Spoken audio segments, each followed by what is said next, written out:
Voici une primitive qu'on peut trouver assez souvent, notamment avec la dénomination de l'argument qui est phi. On a cos carré phi, sinus phi des phi, on peut retrouver assez souvent ça en mécanique ou dans d'autres branches telles que l'électricité, on peut retrouver assez, assez facilement, je veux dire, des primitives de ce genre-là qui sont assez simples à calculer. L'argument, bon, c'est tout simplement l'angle, ce n'est pas θ, hein, comme l'exercice précédent, ni x, parce que généralement on met x, ni y, voilà, on a choisi de mettre un argument qui est phi, qui représente, voilà, un arc en radian. Voilà, donc ceci étant dit, elle est assez simple à calculer, c'est comme la précédente. On sait bien que on va poser u égale cosinus phi. Pourquoi? Parce que on se rend compte que quand on pose u égale cosinus phi, mais j'ai le du qui vaut moins sinus phi. Moins sinus phi. Et donc ici, si oui, je m'excuse, ici j'ai oublié la différentielle de phi, voilà, d phi, parce que si je fais la différentielle de u, mais c'est cosinus phi, enfin c'est moins sinus phi d phi.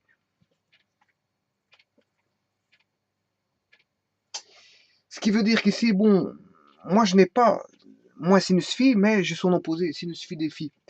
Donc je n'ai pas du, mais j'aurai moins du qui est égal à sinus phi d phi. Et là, j'ai bien sinus phi d phi, mais alors à ce moment-là, là, ça représente moins du. Bon, ici, bien sûr, ce n'est pas u, hein, c'est u carré, hein, parce que j'ai u, je pose u cosinus phi, donc u carré vaut cos carré phi, donc ça c'est plutôt, on va dire u carré et moins du. Donc, si je devais écrire ceci va s'écrire primitive de u carré fois moins du. Or, le moins, je peux le sortir du signe primitif. Voilà, je peux le sortir d'ici, c'est une des propriétés des primitives, hein.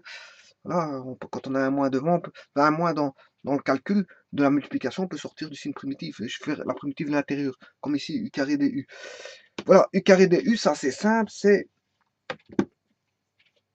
la formule v exposant n à primitiver dv. Bien sûr, vous comprendrez que c'est assez facile. C'est vn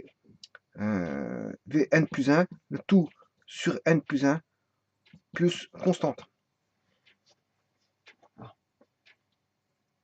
V étant, n étant un nombre, hein, peu importe s'il est pair et impair, peu importe ce qu'il vaut.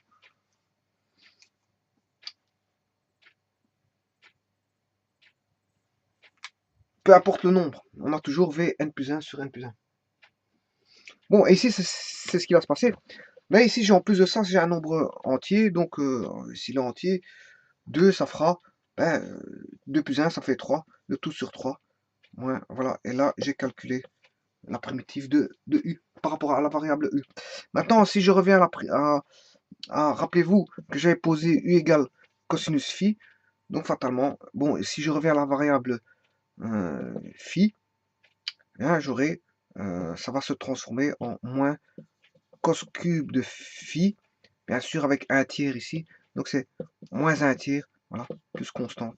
Voilà que vous, le calcul de cos carré, assez simple, hein, ça se fait très vite, calcul primitif là, qu'on retrouve assez souvent d'ailleurs, cette primitive là, cosinus de phi, cos cube de phi, on va dire d phi.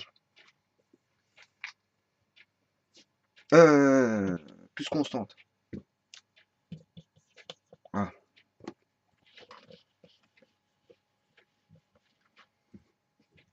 Voilà, je vous remercie.